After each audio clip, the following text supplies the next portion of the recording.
Explore the Bible in 1 year with us. Day 54, Exodus 4, Mark 5, Psalm 82 and 83, presented by Mount Vernon Wilderness Gathering.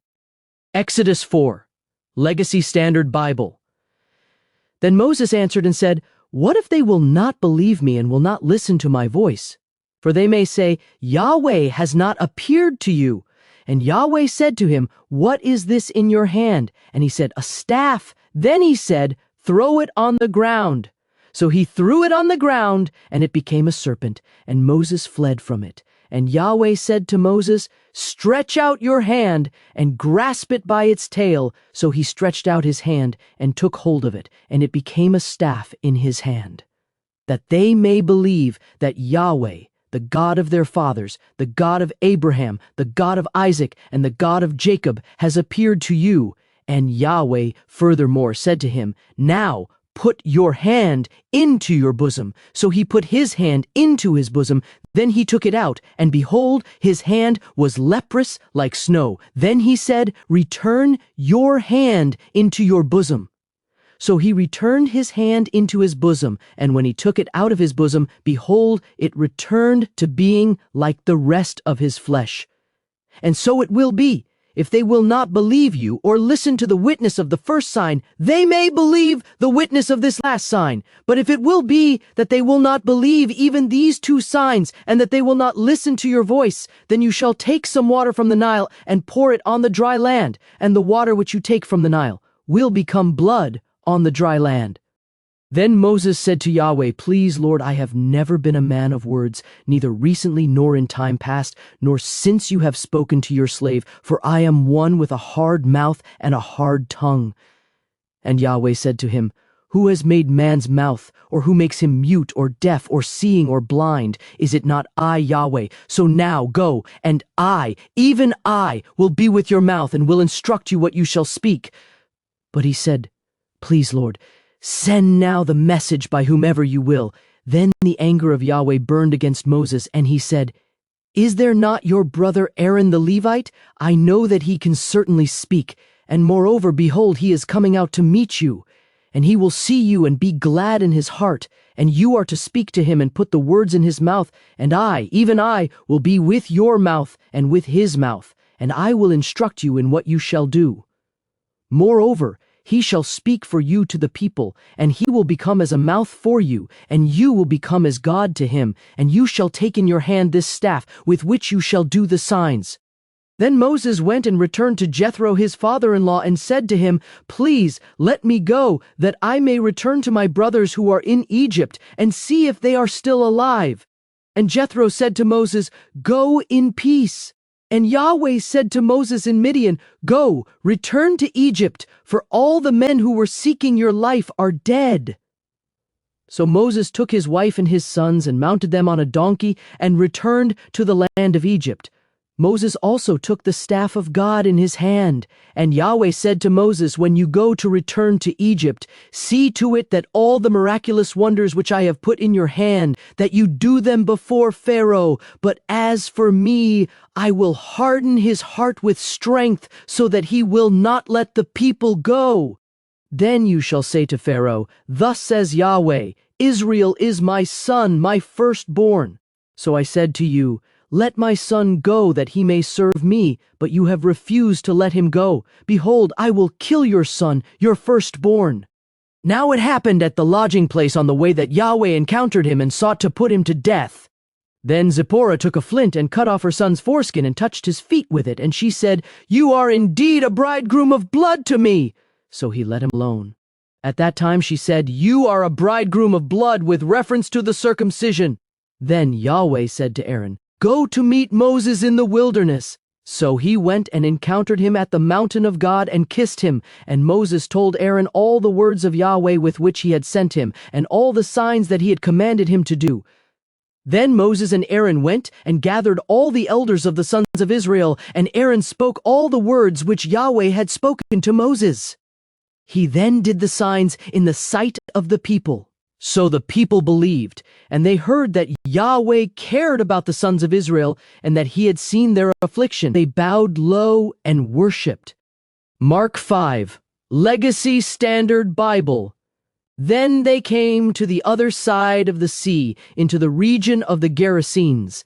And when he got out of the boat, immediately a man from the tombs with an unclean spirit met him, who had his dwelling among the tombs. And no one was able to bind him anymore, even with a chain, because he had often been bound with shackles and chains, and the chains had been torn apart by him, and the shackles broken in pieces, and no one was strong enough to subdue him. And constantly, night and day, among the tombs and in the mountains, he was crying out and gashing himself with stones. And seeing Jesus from a distance, he ran up and bowed down before him, and crying out with a loud voice, he said, "What do I have to do with you, Jesus, Son of the Most High God? I implore you by God, do not torment me." For he had been saying to him, "Come out of the man, you unclean spirit." And he was asking him, "What is your name?" And he said to him, "My name is Legion, for we are many." And he began pleading with him earnestly not to send them out of the region. Now there was a large herd of swine feeding nearby on the mountain, and the demons pleaded with him, saying,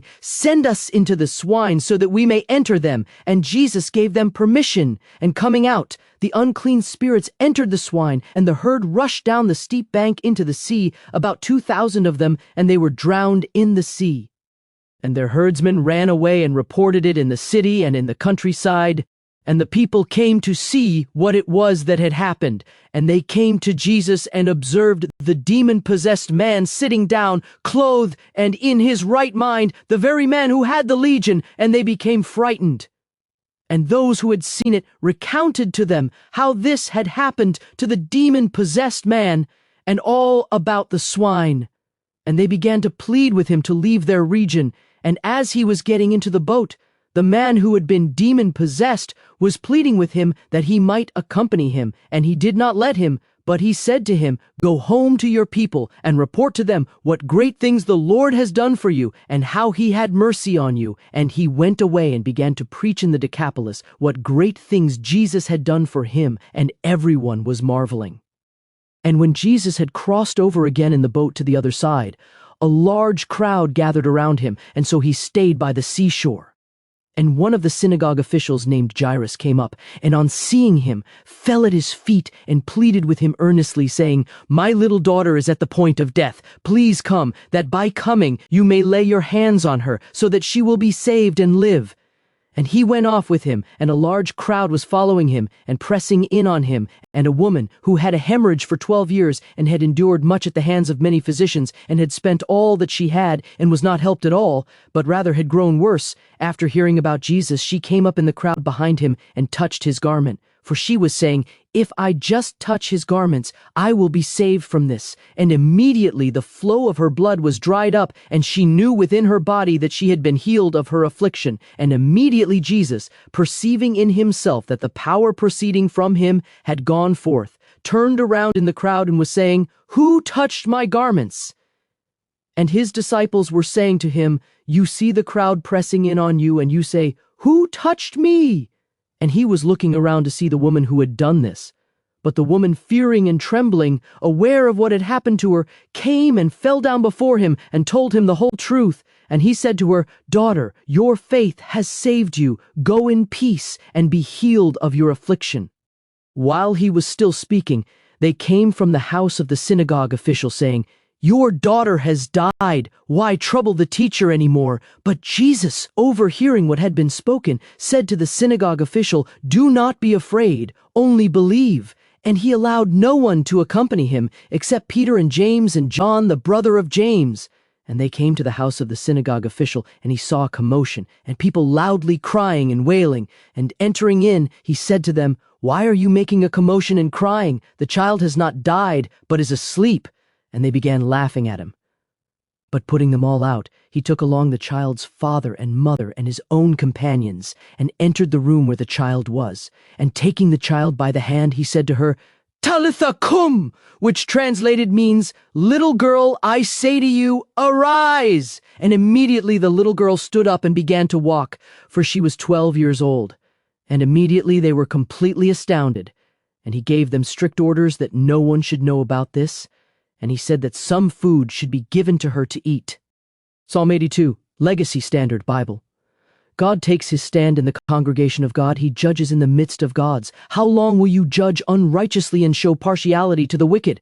Selah, give justice to the poor and the orphan, justify the afflicted and destitute.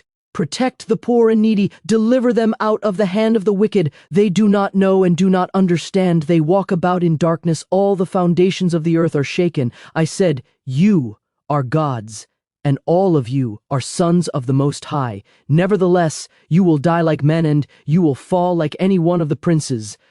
Arise, O God, judge the earth, for it is you who will inherit all the nations. Psalm 83, Legacy Standard Bible.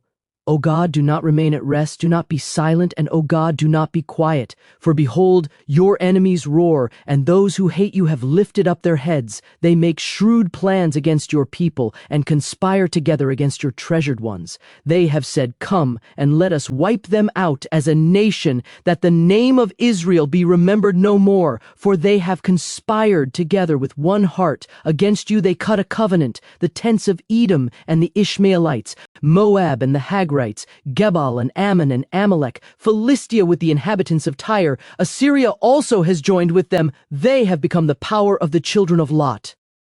Selah, do to them as to Midian, as to Sisera, and Jabin at the river of Kishon, who were destroyed at Endor, who were as dung for the ground.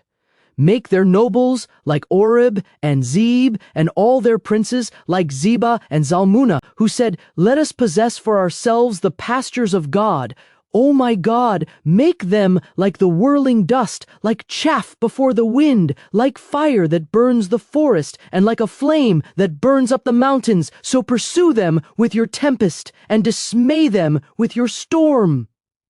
Fill their faces with disgrace, that they may seek your name, O Yahweh. Let them be ashamed and dismayed forever, and let them be humiliated and perish, that they may know that you alone, your name is Yahweh, are the most high over all the earth.